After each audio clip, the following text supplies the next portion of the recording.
berbahagia ini saya ingin menyampaikan kebijakan pembelajaran daring di era kenormalan baru. Dan kalau mau jujur Bapak Ibu sekalian, kebijakan ini adalah kebijakan kementerian yang memang harapannya harus kami sampaikan ke seluruh Indonesia. Terdengar Pak ya? Dengar Pak, suaranya jelas. Oke, seluruh Indonesia. Nah oleh karena itu Bapak Ibu sekalian, namun sebelum saya menyampaikan kebijakan ini, saya ingin menyemangati kita dulu, seperti apa pesan mantan menteri kita dulu Pak, yaitu Menteri Anies Baswedan. Beliau berpesan kepada kita bahwa Bapak Ibu guru adalah penentu masa depan bangsa ini. Ini luar biasa Bapak Ibu sekalian. Dan saya pikir ini memang sebuah kenyataan. Tanpa Bapak Ibu guru, kemajuan bangsa ini boleh saya katakan sulit bisa diharapkan gitu ya.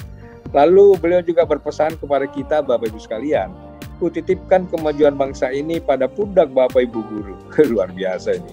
Lalu yang ketiga beliau berpesan juga Bapak Ibu guru adalah pelopor perubahan yang menghantarkan bangsa ini ke pintu gerbang kemajuan Indonesia. Ini harapan-harapan menteri kita ini luar biasa pada Bapak Ibu sekalian. Yang keempat beliau juga menyampaikan, nyalakan obor, tingkatkan semangat mengatasi tantangan yang kita hadapi di Indonesia saat ini Bapak Ibu sekalian. Lalu yang terakhir beliau mengatakan, jangan menyerah, teruslah bekerja keras, mempersiapkan generasi muda untuk mencapai generasi emas tahun 2045 yang menghantarkan Indonesia menjadi 5 besar yang disegani di dunia di bidang perekonomian. Luar biasa ini Bapak Ibu sekalian, harapan dari kementerian kita kepada Bapak Ibu sekalian, para pejuang dunia pendidikan Bapak Ibu sekalian. Pesan ini sengaja saya sampaikan kepada Bapak Ibu sekalian. Kenapa? Karena saya yakini Bapak Ibu sekalian adalah guru-guru yang hebat, guru-guru yang terampil, dan harapan kami adalah Bapak Ibu sekalian adalah guru-guru penggerak yang menjadi kepanjangan tangan kementerian lalu mencoba mengajak guru-guru yang lain dalam upaya mempersiapkan diri dalam mengatasi situasi yang kita hadapi saat ini Bapak Ibu sekalian. Nah, kembali kepada kebijakan kementerian Bapak Ibu sekalian, Pak Menteri selalu mengingatkan kepada kita bahwa perubahan sosial, teknologi, lingkungan terjadi secara global dan mendunia Bapak Ibu sekalian. Walaupun Bapak Ibu sekalian berada di Sulawesi Barat, saya kira tidak perlu harus merasa jauh dari Jakarta, tapi tetaplah beranggapan bahwa Sulawesi Barat adalah bagian yang tidak terpisahkan dari Indonesia dalam upaya berlomba, ya, berpartisipasi, menghasilkan sumber daya manusia anak didik kita, Bapak sekalian. Perubahan teknologi yang luar biasa seperti apa yang kita lihat selama ini sekarang ini akan sangat mempengaruhi mestinya cara mengajar kita, Bapak Ibu sekalian, kepada anak didik. Kita tidak bisa lagi menggunakan cara-cara lama. Nah, oleh karena itu pada saat sekarang ini pandemi COVID-19 ini Bapak Ibu sekalian, ini mengingatkan kita harus mempersiapkan lebih cepat, mengejar ketertinggalan kita dengan negara lain di bidang teknologi. Saya nggak tahu Bapak Ibu sekalian, apakah setelah berakhirnya pandemi COVID-19 ini, apakah kita juga lalu nanti misalnya lalu meninggalkan teknologi, tapi menurut saya tidak. Karena bagaimanapun teknologi ini adalah merupakan suatu kemajuan dari suatu negara, dunia, ya. Jadi menurut saya tidak mungkin kita tinggalkan. Nah, bahkan manfaatnya sangat positif, bahwa kita semuanya nantinya, guru-guru kita sudah paham menggunakan teknologi ini dalam proses pembelajaran. Nah, sehingga nanti semuanya ini mempermudah kita semuanya Bapak sekalian, mempermudah Bapak Ibu sekalian dalam melaksanakan proses pembelajaran dengan anak didik kita. Perubahan demografi, profil sosial, ekonomi, dan populasi dunia Bapak Ibu sekalian, ini sudah sangat nyata Bapak sekalian bahwa meningkatnya usia harapan hidup. Ya, kalau dulu mungkin orang 60 tahun sudah tua bangka gitu ya. Tapi kok saya merasa sekarang ini umur saya 62 tahun, kok saya nggak merasa tua gitu. Kenapa? Inilah salah satu fasilitasi atau katakanlah perkembangan dunia bahwa masa hidup manusia sudah meningkat. Kalau dulu mungkin 60 tahun itu sudah merasa akhir masa hidupnya, tapi sekarang umur 70 bahkan 80 pun merasa seperti masih muda. Nah, ini suatu perubahan yang sangat mendasar Bapak Ibu sekalian.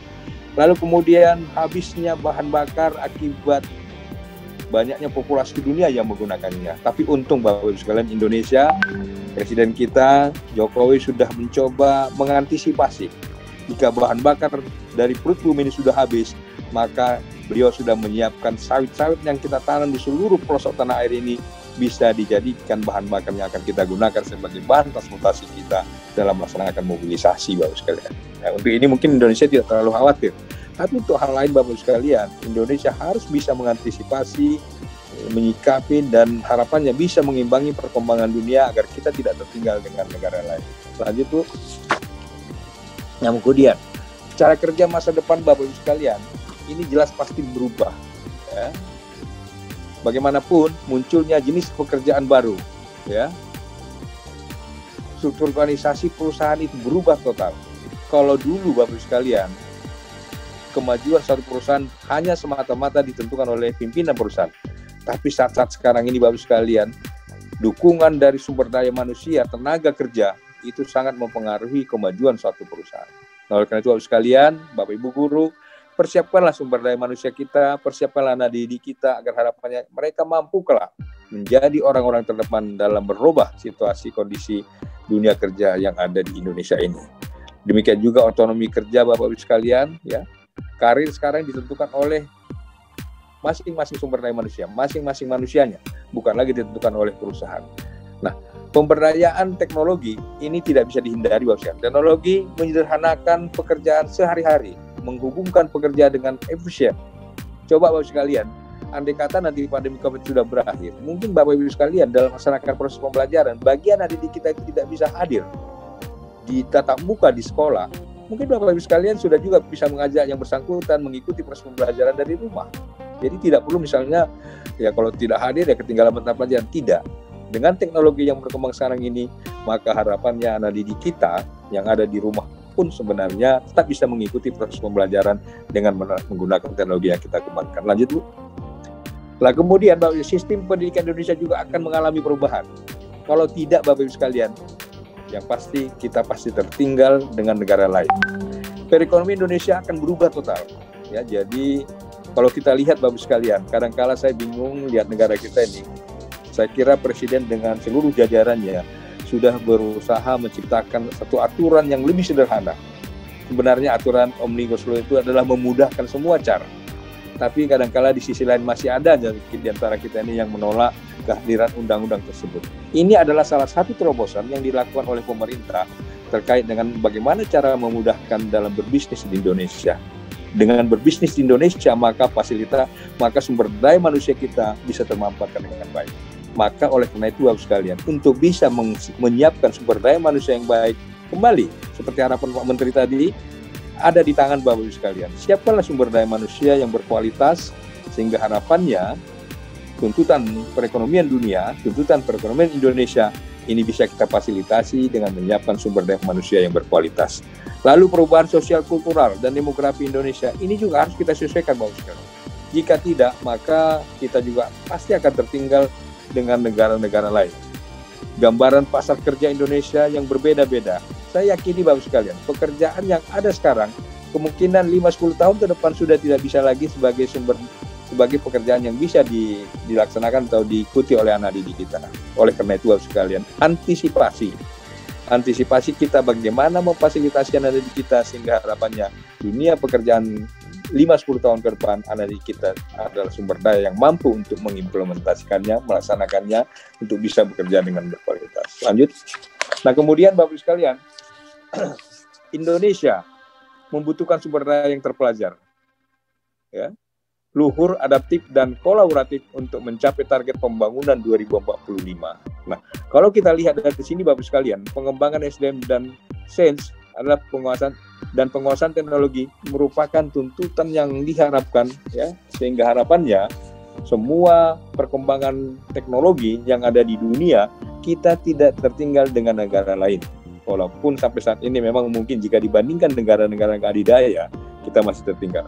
Tapi harapannya Bapak sekalian, kesempatan pandemi COVID ini, kesempatan kita mempersiapkan semua guru-guru, tidak ada yang tidak melek teknologi. Mudah-mudahan Mas Menteri kita terus berpikir bagaimana memfasilitasi tidak hanya menyiapkan paket-paket internet, tapi harapannya jika diperlukan sebenarnya, tidak salah juga kalau Mas Menteri kita menyiapkan paket-paket dan pemberian bantuan misalnya laptop dan jaringan-jaringan internet yang bisa memudahkan para guru kita melaksanakan proses pembelajaran. Ini semuanya tentunya biaya besar Bapak Ibu sekalian. Ya, anggaran kita mungkin juga masih sangat sulit untuk bisa memfasilitasi itu. Tapi percayalah Bapak sekalian, pemerintah tidak diam dan tidak tidur juga. Pemerintah terus berupaya menyiapkan segala sesuatu yang terkait dengan pengembangan sumber daya manusia melalui jalur pendidikan yang kita kembangkan, Bapak sekalian.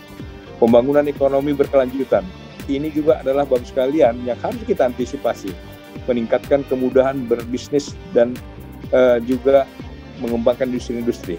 Bapak sekalian, harapannya anak didik kita setelah lulus SMA masuk perguruan tinggi, dan harapannya setelah lulus perguruan tinggi janganlah mengharapkan menjadi pegawai, tapi harapkan harus bisa menciptakan peluang-peluang pekerjaan.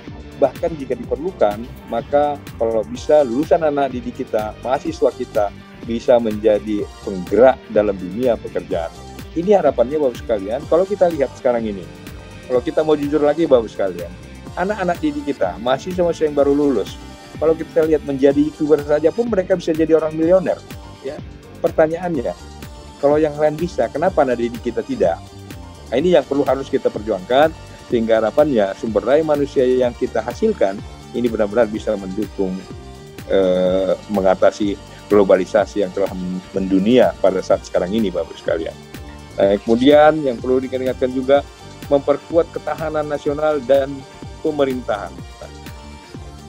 Bapak Ibu sekalian, anak didik kita yang sudah Bapak Ibu bangun karakternya dengan baik, ya, saya yakini jika sekarang katakanlah SD, SMP, SMA, ya, kelak 20 tahun ke depan mereka adalah jadi orang-orang penting, orang-orang pejabat, orang-orang yang menguasai pemerintahan. Oleh karena itu, pembangunan karakter yang Bapak Ibu bangun sekarang ini adalah merupakan modal yang sangat besar, ya, untuk menjadikan Indonesia menjadi negara yang disegani di dunia. Karakter adalah merupakan fondasi yang kuat dan hakiki untuk bisa menjalankan roda pemerintahan kelak di kemudian hari. Bapak Ibu sekalian, kita selalu berpikir 2045 toh kan kita sudah tidak ada gitu ya, sudah mungkin di alam baka. Tapi percayalah Bapak Ibu sekalian, ya, etikat baik, niat baik Bapak Ibu sekalian dalam menghasilkan sumber daya manusia itu adalah pahalanya tidak terhingga Bapak sekalian. Pahalanya bisa kita terima tidak dari masa di dunia, juga mungkin masa setelah kita di alam baka sana. Nah, Bapak sekalian, apa sih yang menjadi visi pendidikan Indonesia tahun 2045? Ya, membangun rakyat Indonesia untuk menjadi pembelajar seumur hidup dan unggul, terus berkembang, sejahtera, dan berakhlak mulia dengan menumbuhkan nilai-nilai budaya Indonesia dan Pancasila. Luar biasa ini Bapak sekalian, visi pendidikan Indonesia 2035. Dari visi ini Bapak sekalian, kalau kita cermati kembali, tugas siapakah ini? Ini utamanya adalah tugas Bapak Ibu Guru yang tentunya harapannya didukung orang tua anak didik kita, sehingga kolaborasi ini bisa menghasilkan apa yang dinamakan manusia berakhlak mulia, ya, dan mempunyai nilai-nilai budaya Indonesia dan Pancasila. Ini juga bagian yang tidak terpisahkan dari target-target Kementerian Bapak Ibu sekalian dalam upaya mempersiapkan anak didik kita di 2035. Lanjut, Bu. Nah, kemudian Bapak Ibu sekalian, SDM yang unggul merupakan pelajar sepanjang hayat yang memiliki kompetensi global dan berperilaku sesuai dengan nilai-nilai Pancasila. Bapak Ibu sekalian, kalau kita lihat Indonesia yang berlandaskan Pancasila, saya terus terang secara pribadi mengatakan luar biasa Indonesia yang menghasilkan dasar falsafah negara kita adalah Pancasila. Ini memang benar-benar bisa merangkul seluruhnya, ya, bisa menghasilkan sebuah kebersamaan, tidak membeda-bedakan suku, golongan, dan agama, sehingga kita dalam upaya melaksanakan pemerintahan ini mestinya harapannya tidak ada ya perbedaan-perbedaan yang mendasar. Berakhlak mulia, saya kira ini adalah merupakan tuntutan yang semua harus kita harapkan bisa menerapkan seperti ini. Jika tidak, memang ya terjadilah seperti sekarang ini, ada riak-riak yang selalu memprotes apa yang menjadi kebijakan pemerintah. Lalu kemudian mandiri. Bapak sekalian, anak-anak didik kita yang kita hasilkan ke depan dalam melaksanakan tugas dimanapun yang bersangkutan bekerja, baik sebagai pimpinan perusahaan maupun sebagai pegawai di salah satu perusahaan, kemandirian adalah merupakan tuntutan dari kondisi zaman yang akan kita hadapi. Kemudian bernalar kritis, ya, Bapak Ibu sekalian, dengan merdeka belajar yang sekarang ini, kemerdekaan berpendapat, anak didik kita diberikan kesempatan yang seluas-luasnya untuk menyampaikan pendapat kepada Bapak Ibu guru dan juga tentunya harapannya nantinya ke masyarakat. Bayangkan Bapak Ibu sekalian, kalau dari saat sekolah saja pun anak didik kita sudah kita berikan kesempatan untuk menyampaikan pendapat, mengkritisi gurunya. Bapak Ibu sekalian, jangan pernah merasa jika dikritis anak didik kita itu merasa rendah, jangan. Bapak Ibu guru tetap Bapak Ibu guru adalah pemimpin di sekolah. Apapun kritisan anak kita, jangan pernah kita salahkan. Tapi harapannya Bapak sekalian adalah meluruskan, kritisi, ataupun katakanlah penjelasan-penjelasan dari anak didik kita. Sehingga dengan demikian anak kita benar-benar diberikan kesempatan untuk berpendapat. Lalu kemudian kreatif. Kreatif ini Bapak sekalian, dimanapun kita bekerja tanpa kreativitas, saya pikir ini adalah sama dengan kita robot. Ya, bekerja dengan apa adanya, tanpa ada solusi-solusi, pemikiran-pemikiran, terobosan-terobosan yang kita lakukan. Maka kreativitas ini, jika kita bangun mulai dari sekolah, kita berikan kesempatan kepada anak didik kita, ini adalah merupakan salah satu terobosan yang memang diharapkan di dunia pekerja ke depan. Gotong royong. Gotong royong ini memang Bapak sekalian, hal yang tidak bisa terpisahkan. Ya, kerjasama seperti apa yang disampaikan para pendahulu kita, para Pak Ki Hajar Dewantara. Lalu beliau selalu mengatakan, untuk bisa mencapai hasil yang maksimal, maka kerjasama gotong royong itu merupakan tuntutan daripada kebutuhan kita. Maka kebersamaan dengan belajar berkelompok yang Bapak Ibu lakukan di sekolah, ini adalah merupakan awal dari sebuah kerjasama dan gotong royong dan kolaborasi di antara anak didik kita. Kebinekaan global, iya Bapak Ibu sekalian, Indonesia terdiri dari berbagai golongan dan agama. Ya, bagaimana kita memadukan kebinekaan keragaman yang ada di Indonesia ini menjadi sebuah kekuatan yang dahsyat yang bisa katakanlah mempersatukan Indonesia dan bahkan menjadi negara yang bisa mempersatukan antar negara yang ada di dunia. Ini adalah kebinekaan global yang kita miliki, yang sampai saat ini walaupun ada riak-riaknya memang tidak senang dengan kebinekaan, tapi yakinlah Bapak sekalian, 265 juta penduduk Indonesia, saya yakini senang dengan kebinekaan global yang telah ada di Indonesia ini. Lanjut Bu. Nah, kemudian Bapak sekalian, Merdeka Belajar. Ya, saya terus terang dengan Mas Menteri kita Mas Nadiem Makarim ini dengan mengeluarkan Merdeka Belajar ini sangat luar biasa. Ya. Kalau seperti di awal tadi saya sampaikan, kita sudah berkali-kali habis triliunan rupiah untuk melatih para guru kita.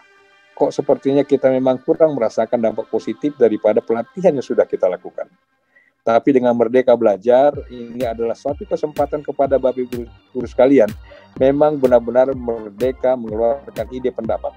Ya, Merdeka Belajar tidak hanya dimiliki oleh para guru kita, anak didik kita, tapi juga merdeka belajar berkomunikasi antar keluarga, antar guru dengan keluarga, antar keluarga dengan murid.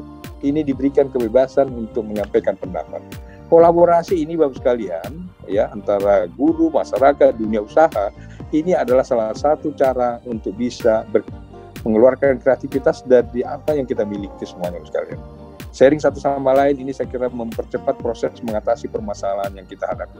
Oleh karena itu Bapak sekalian, Merdeka Belajar yang sudah digulirkan oleh Mas Menteri kita dan beliau mengharapkan guru-guru penggerak yang ada di seluruh Indonesia ini bisa dihasilkan sebagai ujung tombak daripada kementerian dalam upaya yang memberikan kebebasan Merdeka Belajar yang digulirkan. Bapak Ibu sekalian, Direktorat Jenderal GTK dalam waktu beberapa tahun ke depan mereka akan merekrut kurang lebih 2.800 guru penggerak di seluruh Indonesia. Harapan saya, Bapak Ibu sekalian yang hadir di sini, bentuklah perkumpulan-perkumpulan yang bisa menjadi guru-guru penggerak. Mungkin Bapak Ibu sekalian bertanya, wah Pak, kita ini susah, ya. Jangankan kita mau menggerakkan guru-guru yang lain. Kondisi sosial ekonomi kita pun mungkin kadang-kadang tidak mendukung kita untuk bisa melakukan hal yang terbaik tanpa dukungan pembiayaan. Nah, Bapak Ibu sekalian, kita nggak tahu kebijakan di Direktorat Jenderal GTK apakah nantinya diberikan kepada kelompok-kelompok guru penggerak ini, memberikan bantuan untuk bisa menggerakkan Bapak Ibu sekalian, ya, untuk mengajak guru-guru yang lain berkolaborasi dalam upaya meningkatkan mutu pendidikan. Ini sama-sama kita lihat ke depan. Tapi yang pasti Bapak Ibu sekalian, kebijakan Mas Menteri terkait dengan Merdeka Belajar ini adalah memberikan kemerdekaan kepada Bapak Ibu sekalian, memberikan kemerdekaan kepada kepala sekolah. Jadilah kepala sekolah pemimpin yang mampu menggerakkan seluruh guru, anak didik kita untuk bisa berkolaborasi bersama-sama dalam upaya melaksanakan proses belajar mengajar. Demikian juga dalam situasi menghadapi pandemi COVID-19 sekarang ini. Kepala sekolah, dinas pendidikan harapannya terus tetap menghimbau guru-guru kita untuk tetap melakukan proses pembelajaran jarak jauh. Nah, harapannya buat sekalian, harapannya dinas pendidikan tetap menggerakkan seluruh guru wajib hukumnya untuk melaksanakan proses pembelajaran jarak jauh. Maka jika ada guru kita yang tidak paham dengan belajar jarak jauh, Bapak Ibu hadirlah di tengah mereka, berilah pemahaman kepada mereka, ya agar harapannya mereka juga mampu melaksanakan tugas belajar jarak jauh seperti yang dilakukan oleh kementerian. Mas Menteri selalu mengingatkan kepada kita Bapak sekalian, memang penyampaiannya beliau mengatakan Bapak Ibu guru boleh menyontek. Kalau anak didik tidak boleh menyontek, itu istilah kita pada saat misalnya anak didik kita melaksanakan ujian. Tapi pengertian menyontek di sini Bapak sekalian oleh Mas Menteri kita adalah kerjasama, kolaborasi. Nah, sehingga harapan saya Bapak sekalian, para duta rumah belajar, para sahabat rumah belajar, ya, berilah contekan kepada guru yang lain. Artinya berilah pembelajaran, keluarkanlah semua ilmu pengetahuan Bapak Ibu sekalian untuk guru yang lain, agar harapannya guru yang lain juga memiliki hal yang sama dalam melaksanakan persiapan pelaksanaan proses belajar jauh. Jangan pernah misalnya merasa iri, wah nanti kalau saya bagi ilmu saya, nanti mereka pintar, saya tetap seperti ini. Jangan seperti itu sekalian. Bagaimanapun yang bagi ilmu itu pasti jauh lebih tinggi harkat martabat yang dimilikinya. Berbagi itu indah Bapak Ibu sekalian. Saya selalu mengatakan kepada Bapak Ibu sekalian, waktu saya di TKPLB juga saya sampaikan, berbagi itu indah. Ya. Walaupun mungkin ya kita yang berbagi ini kok kita capek cari ilmunya, kok berbaginya enak gitu ya. Jangan Bapak Ibu sekalian, ya. Berbagi itu indah, yakinlah Bapak Ibu sekalian, pahalanya akan Bapak Ibu terima dari Yang Maha Kuasa. Dalam bentuk apa? Mungkin tidak dalam bentuk uang, tapi dalam bentuk lain. Istilah rezeki sekarang ini Bapak Ibu sekalian, itu tidak semata-mata dalam bentuk uang. Tapi kita sehat pun sekarang ini Bapak sekalian, kita tidak terserang pandemi COVID-19 pun, ini sudah sangat luar biasa rezeki yang kita terima dari Yang Maha Kuasa. Kita bisa terhindar dari pandemi COVID-19, ini hal yang memang tidak ternilai dengan uang. Ya, kesehatan, kemajuan anak-anak kita sekolahnya bagus, dan demikian juga anak-anak kita gampang mencari pekerjaan. Ini adalah rezeki yang tidak terhingga dari Yang Maha Kuasa yang kita terima. Oleh karena itu Bapak sekalian, sekali lagi saya sampaikan, teruslah berbagi, jangan pernah merasa iri berbagi ilmu pengetahuan. Dan saya berharap sekali sama duta rumah belajar dan sahabat rumah belajar, ajalah dinas pendidikan berkolaborasi untuk mengajak guru-guru yang lain agar harapannya guru-guru yang lain benar-benar bisa mengikuti peningkatan kompetensi melalui Merdeka Belajar yang digulirkan oleh kementerian kita. Ya, lanjut. Kemudian Merdeka Belajar seperti apa yang saya sampaikan tadi Bapak sekalian, ekosistem kondisi yang ada saat ini adalah sekolah sebagai tugas. Itu zaman dulu Bapak sekalian. Tapi zaman sekarang ini sekolah adalah sebagai kegiatan yang menyenangkan. Bapak Ibu sekalian, bagaimana cara kita berupaya menyenangkan anak didik kita? Bagaimana cara agar anak didik kita tertarik dan mau belajar dengan kita dengan senang hati? Hati yang senang Bapak Ibu sekalian akan memudahkan kita menerima informasi, menerima ilmu pengetahuan dari guru kita. Coba bayangkan Bapak Ibu sekalian, kalau Bapak Ibu sekalian melakukan pembelajaran dengan situasi seperti zaman dulu, misalnya dengan kekerasan, dengan perintah jika terlambat lalu disetrap, dihukum dan lain sebagainya. Ya, sekarang hal yang seperti itu tidak berlaku lagi Bapak sekalian. Pendekatan merangkul anak didik kita agar harapannya kita mau dengan senang hati mengikuti proses pembelajaran yang kita lakukan. Inilah sebenarnya perubahan yang sangat mendasar di dalam dunia pendidikan yang saat sekarang ini Bapak sekalian. Benturan kepentingan antara pemerintah pusat dan pemerintah daerah. Nah, ini selalu terjadi Bapak sekalian. Tapi saat sekarang ini sebenarnya tidak. Ya, boleh kita lihat Bapak sekalian. Kalau Mas Menteri memberikan kebijakan perluasan, memberikan wilayah zonasi hijau, misalnya sudah boleh bebas membuka tatap muka. Tapi kan Pak Menteri juga tetap memberikan kewenangan kepada pemerintah daerah. Jika pemerintah daerah merasa belum layak untuk membuka proses belajar tatap muka, Pak Menteri tidak pernah memaksakan diri. Artinya apa? Kewenangan sepenuhnya diserahkan kepada pemerintah daerah, Bapak Ibu sekalian, bahkan orang tua murid. Kalau orang tua murid tidak berkenan menyekolahkan anaknya tatap muka, nggak apa-apa. Bapak Ibu sekalian harus memfasilitasinya belajar jarak jauh. Mungkin sebagian yang mau tatap muka, sebagian jarak jauh, nggak apa-apa juga Bapak sekalian. Gunakanlah teknologi yang ada sehingga semua proses pembelajaran tetap berjalan. Nah, oleh karena itu, kalau zaman dulu Bapak sekalian, guru sebagai pelaksana kurikulum. Nah, sekarang ini Bapak sekalian boleh menciptakan kurikulum yang tidak menyimpang dari aturan yang ada.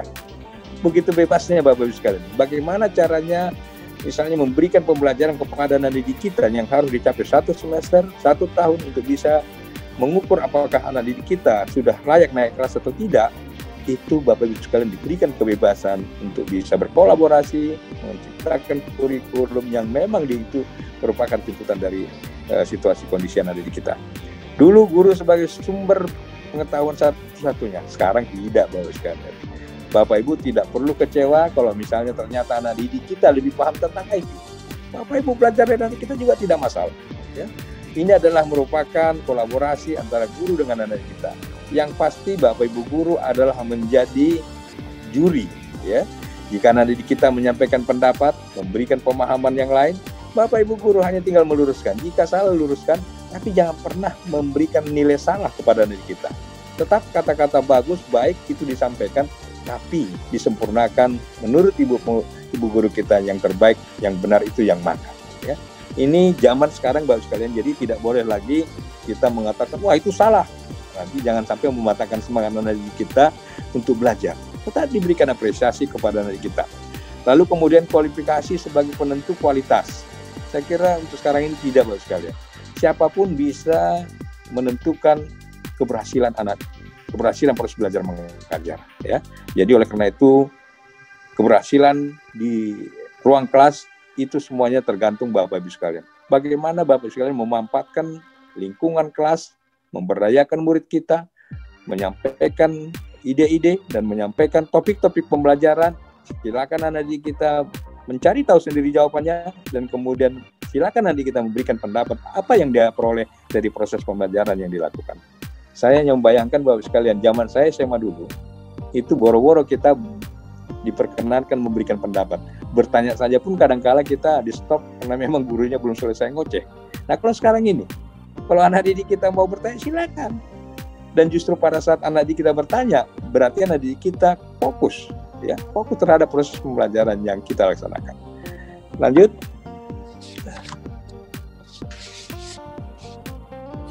Nah kemudian Bapak sekalian, dari sistem pedagogi ya. Nah, pendekatan standarisasi zaman dulu itu sangat ketat. Tapi sekarang tidak Bapak sekalian. Bapak Ibu boleh sebebas-bebasnya ya untuk melaksanakan perubahan terkait dengan kebutuhan di daerah Bapak Ibu sekalian, di sekolah. Ya, bagaimana situasi kondisi tentunya pasti beda ya. Kondisi anak didik kita di Jakarta dengan di Papua, di Maluku itu pasti beda. Ya, contoh-contoh pembelajaran kalau di Papua tidak akan mungkin ada kereta api, ya. Nah, tidak akan mungkin Bapak Ibu sekalian memberikan contoh transportasi dengan bentuk kereta api. Nah, tentunya harus Bapak sesuaikan. Artinya, kondisi pembelajaran yang Bapak Ibu lakukan harus bisa menyesuaikan dengan kondisi di mana Bapak Ibu sekalian melaksanakan tugas. Sistem siswa ikut menentukan kegiatan. Ya, jadi Bapak Ibu setelah memberikan topik pembelajaran kepada didik kita, maka ajarlah anak didik kita untuk memberikan pendapat. Kira-kira bagaimana bisa menguasai topik yang Bapak Ibu sampaikan. Silakan berikan kebebasan kepada anak didik kita. Karena dengan memberikan kebebasan, paling tidak ilmu komunikasi yang telah Bapak Ibu bangun terhadap anak didik kita, ini sudah merupakan suatu ilmu yang sangat luar biasa, dengan harapan kelak di kemudian hari, jika yang bersangkutan menjadi pejabat, maka mereka sudah memiliki komunikasi yang baik antara karyawan atau antara pimpinan dengan anak buah dengan pimpinan. Nah, kemudian pembelajaran berdasarkan sistem. Saat sekarang ini berorientasi kepada anak didik kita. Ya, jadi apa yang menjadi pendapat anak didik kita ini harus dipertimbangkan untuk bisa kita luruskan, sehingga anak didik kita harapannya benar-benar menguasai, menerima ilmu pengetahuan yang Bapak Ibu berikan melalui proses diskusi yang telah diterapkan. Nah, kemudian fokus kepada kegiatan akademik. Ke depan fokusnya kepada keterampilan, ya, keterampilan lunak yang harus dimiliki anak didik kita. Bapak Ibu sekalian, tidak semua anak didik kita kelak di kemudian hari jadi pejabat. Ya. Nah, oleh karena itu, maka Bapak sekalian, fasilitasilah anak didik kita dengan keterampilan-keterampilan sesuai dengan kondisi peluang lapangan pekerjaan yang ada di daerah masing-masing. Sehingga harapannya walaupun mereka misalnya lulus SMA, SMK, tapi mereka paling tidak dengan modal ilmu pengetahuan yang Bapak Ibu terapkan, mereka sudah mampu hidup mandiri. Ya. Mungkin sebagian boleh melanjutkan perguruan tinggi, tapi paling tidak sebagian anak kita mungkin juga tidak mampu melanjutkan perguruan tinggi, tapi langsung bisa menciptakan pekerjaan sendiri, misalnya bercocok tanam. Maka pemahaman tentang bercocok tanam itu juga saya kira melalui suatu ilmu yang perlu Bapak Ibu sampaikan kepada anak kita. Lalu kemudian kurikulum, perkembangannya linear. Kalau sekarang ini perkembangannya fleksibel, Bapak Ibu sekalian sangat fleksibel untuk bisa menentukan kurikulum yang Bapak Ibu butuhkan untuk proses pembelajaran. Kurikulum berdasarkan konten. Nah, kali ini kurikulum berdasarkan kompetensi, persaingan di antara anak didik kita, Bapak Ibu sekalian. Supaya benar-benar anak didik kita diberikan kewenangan penuh untuk bisa mengembangkan jati dirinya. Kurikulum diwajibkan. Kurikulum sebagai kerangka, ya menu, ya hanya rujukan, acuan, tidak menentukan apa-apa. Yang menentukan keberhasilan anak didik kita adalah Bapak Ibu sekalian melalui kolaborasi dan pembelajaran yang diterapkan. Pelatihan vokasi dipimpin oleh pemerintah. Nah, kalau kali ini vokasi diberikan kepercayaan kepada Bapak Ibu sekalian, pimpinan daerah, apa yang menjadi kebutuhan vokasi yang di masing-masing daerah.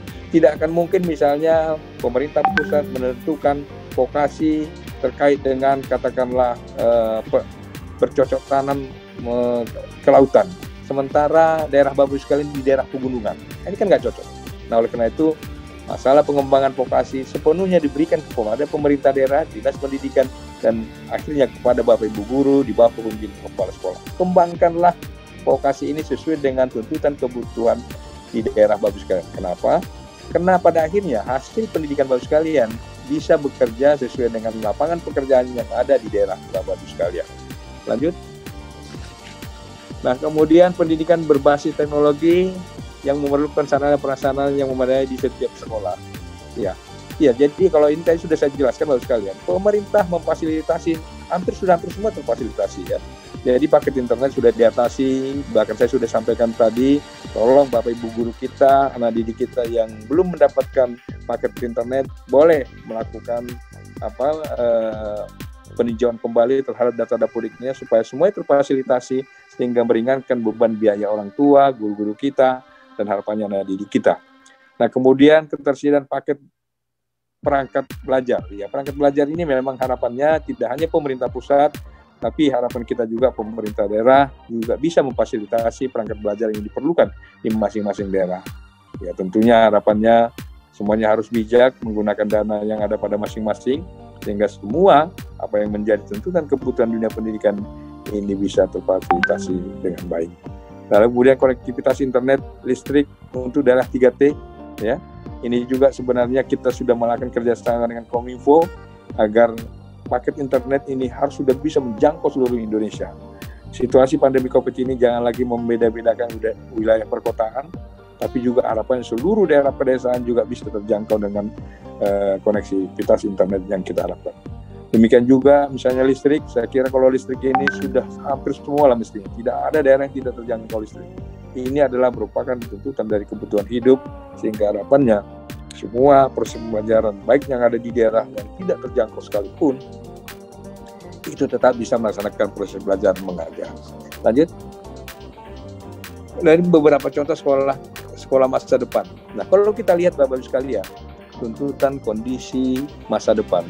Ini adalah salah satu contoh-contoh kita sekolah-sekolah masa depan.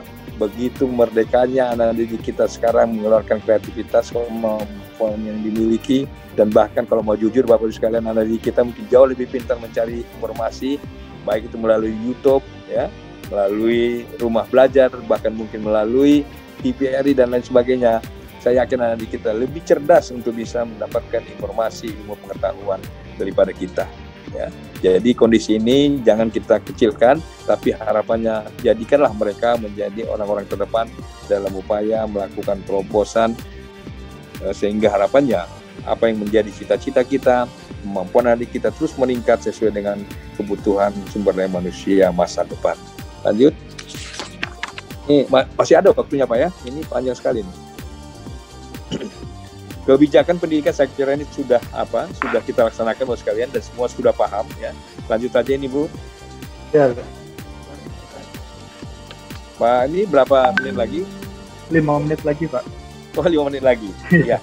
Oke, ini saya kira PowerPoint ini bisa dibaca ya. Saya hanya mungkin menambahkan saja kira-kira apa yang menjadi sangat penting untuk kita semuanya, Bapak Ibu sekalian, khususnya para peserta seminar yang berbahagia ya. Jadi sebenarnya intinya Bapak sekalian, kementerian sekarang ini memang beda dengan kementerian-kementerian sebelumnya ya. Dan saya pikir kementerian kita sekarang ini muda, baru 36 tahun, itu mungkin saya sudah bekerja, beliau belum lahir itu ya. Tapi ya kita harus terima, beliau adalah ahli IT, orang kaya ya. Mungkin kekayaannya dikumpulkan dengan kekayaan kita seluruh Indonesia ini mungkin tidak akan cukup gitu ya. Nah, oleh karena itu harapannya Mas Menteri kita ini yang sudah serba ada, mampu bukan hanya sekedar menggerakkan dunia pendidikan ini, tapi harapannya bisa berbagi ya. Oleh karena itu dengan menggulirkannya Merdeka Belajar yang saat ini sedang menggema, harapannya kita semuanya Bapak Ibu sekalian harus mengambil bagian. Silakan Bapak Ibu sekalian jangan berpangku tangan, ikut berpartisipasi. Apa sih sebenarnya pengertian Merdeka Belajar yang diharapkan Mas Menteri ini? Benar-benar merdeka dalam melaksanakan tugas kita Bapak Ibu sekalian. Bapak Ibu sekalian boleh melakukan apa saja terkait dengan bagaimana mengembangkan sumber daya manusia anak didik kita. Terobosan-terobosan yang Bapak Ibu lakukan ini menjadi salah satu penyemangat kita mempersiapkan perubahan di era globalisasi dunia saat sekarang ini. Jika kita tidak Bapak Ibu sekalian, sekarang ini pun kita sudah tertinggal dengan negara lain ya. Nah, kita harus melakukan terobosan. Namun demikian Bapak Ibu sekalian, di kondisi ketertinggalan kita ya, kita tidak perlu merasa kecewa karena memang ternyata jika kita lihat memang benar hasil penilaian PISA, benarlah kita memang nomor 2 dari bawah ya. Tapi Bapak sekalian tidak perlu kecewa karena pada saat kita mengikuti lomba-lomba yang dilaksanakan secara internasional itu kita juga bisa berhasil mendapatkan medali emas ya. Ini salah satu contoh yang harus saya berikan untuk menyemangati kita Bapak sekalian di era Merdeka Belajar sekarang ini. Ini kita melakukan lomba internasional, juara 2 pada International Economic Olympiade tahun 2020 yang diselenggarakan di Kazakhstan yang diwakili Florentina, Muhammad Lutfi, Yasika, mampu Bapak sekalian, mampu menjadi juara 2. Ini kan luar biasa Bapak sekalian. Artinya saingan kita dengan negara-negara lain, negara-negara maju. Nah, dengan demikian Bapak sekalian, menyemangati kita bahwa Indonesia ternyata mampu bersaing di dunia internasional dalam lomba ilmu pengetahuan. Demikian juga ini ada lomba debat pelajar SMA tingkat dunia. Bayangkan Bapak sekalian, lomba debat pelajar tingkat dunia yang diwakili oleh Kasya Tandiono dari SMA Pelita Harapan, Kemang Village. Kemudian Joshua ya, dan satu lagi Yuda Purwanto. Mereka berhasil ya berkompetisi di dunia internasional ya. Artinya apa? Indonesia mampukah? Mampu Bapak Ibu sekalian. Nah, oleh karena itu kita tidak perlu merasa rendah dengan negara lain ya. Karena ternyata Indonesia mampu menempatkan diri sebagai pelajar-pelajar terbaik yang bisa mewakili Indonesia di dunia internasional. Demikian juga lomba Asia Pasifik Informatika Olimpiade (AFIO) yang dilaksanakan di Tangerang yang baru-baru ini terjadi Bapak sekalian. Indonesia mendapatkan medali emas atas nama Rama Arya Suta. Bisa Bapak sekalian ya. Artinya apa? Saya hanya memberikan semangat kepada kita bahwa ternyata Bapak Ibu sekalian berhasil mempersiapkan sumber daya manusia yang mampu menyiapkan anak didik kita bersaing di tingkat dunia. Ya, jadi Bapak sekalian tidak perlu merasa berkecil hati, teruslah berkarya demi anak didik kita agar harapannya anak didik kita bisa terus berkembang, mampu mengatasi pandemi COVID-19 dan juga mampu mempersiapkan diri dalam era globalisasi yang sudah mendunia saat ini.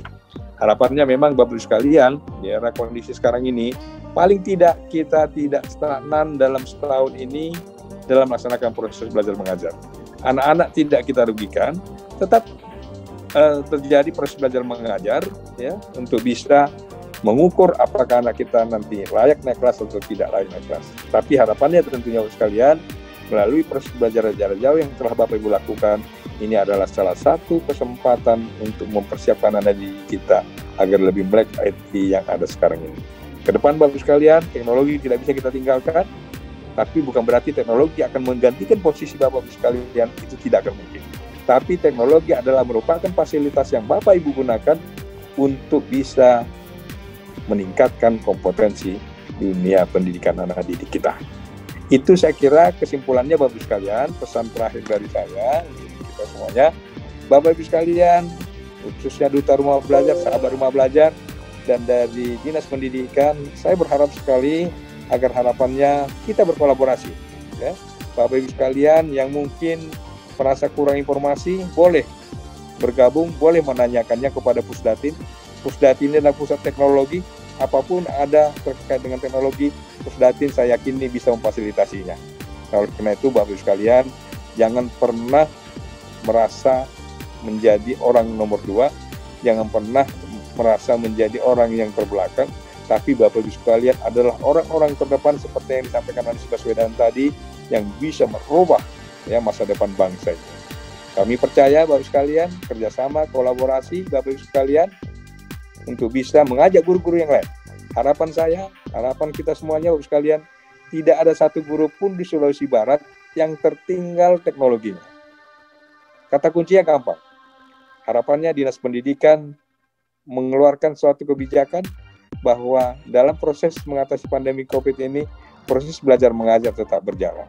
Nah, dengan demikian, Bapak Ibu sekalian pasti dicari oleh para guru kita, bagaimana cara mempersiapkan kontennya, bagaimana cara menggunakan teknologinya, dan dengan demikian Bapak Ibu sekalian, cepat, terlambat tapi pasti, guru-guru yang lain juga pasti sama dengan Bapak Ibu sekalian yang hadir pada pagi hari ini, memahami teknologi yang akan digunakan dalam proses pembelajaran.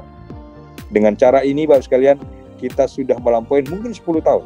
Mungkin 10 tahun lebih cepat ya. Jika misalnya pandemi COVID-19 ini tidak ada. Tapi bukan berarti kita mensyukuri adanya pandemi COVID ini, tidak ya. Tapi dengan adanya pandemi COVID ini memaksa kita, memaksa Bapak Ibu sekalian, memaksa kementerian untuk bisa belajar teknologi, menggunakan teknologi dalam proses pembelajaran ke depan. Ini menyemangati kita Bapak sekalian. Sekali lagi, setiap Bapak Ibu yang hadir di sini, ini kurang lebih ada berapa orang ini Pak? Saya nggak dapat melihat di sini. Kurang lebih 50 orang mungkin ya. Tolonglah setiap Bapak Ibu guru yang ada di sini, ajaklah guru-guru yang lain belajar teknologi ya. Paling tidak memulai memahami bagaimana cara menggunakan teknologinya. Setelah itu paham Bapak Ibu sekalian, mulailah melakukan bagaimana cara menyiapkan kontennya, kolaborasi kerjasama sesama guru mata pelajaran, katakanlah guru matematika, kumpulkan grup-grup guru matematika untuk mempersiapkan konten-konten yang akan digunakan dalam proses pembelajaran. Ya. Nah, kemudian Bapak sekalian, harapannya Bapak Ibu sekalian harus bisa mengidentifikasi. Saya yakini yang hadir pada kesempatan pagi ini adalah Bapak Ibu guru yang sudah melek IT dan penguasaan literasinya sudah pasti lebih baik.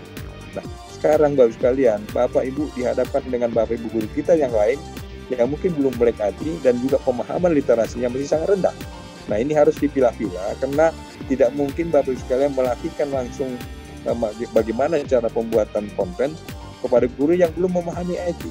Ya, jadi harus kita petakan mana yang sudah paham IT, mana yang belum. Ya, lalu Bapak Ibu lakukanlah pendekatan ya supaya bisa mereka paham semuanya. Harapan saya kepada Dinas Pendidikan, Bapak Ibu sekalian, ya Bapak Ibu Dinas Pendidikan harus memberikan dorongan ya kepada guru-gurunya harus mau belajar dengan Bapak Ibu sekalian. Kolaborasi pemahaman IT ya. Kolaborasi pemahaman IT dengan pemahaman konten ini adalah merupakan satu kesatuan yang tidak terpisahkan untuk bisa menghasilkan kualitas daripada konten-konten yang akan kita gunakan dalam proses pembelajaran terhadap anak didik kita. Saya kira itu Bapak Ibu sekalian beberapa hal yang dapat saya sampaikan. Bahan ini memang panjang sekali PowerPoint yang kita siapkan ini. Nah, harapannya Bapak Ibu bisa baca-baca. Ya, bisa dibaca, nanti bisa diminta dari panitia agar harapannya semuanya bisa memahami apa sih yang menjadi kebijakan kementerian.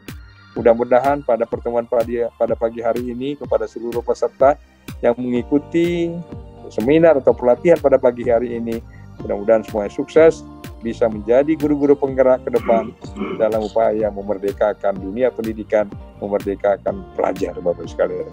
Saya kira demikian Pak Pandu, beberapa hal yang dapat saya sampaikan. Jika misalnya harus ada pertanyaan, saya siap ya pada kesempatan pagi hari ini. Saya kira demikian, kami akhiri. Wassalamualaikum warahmatullahi wabarakatuh.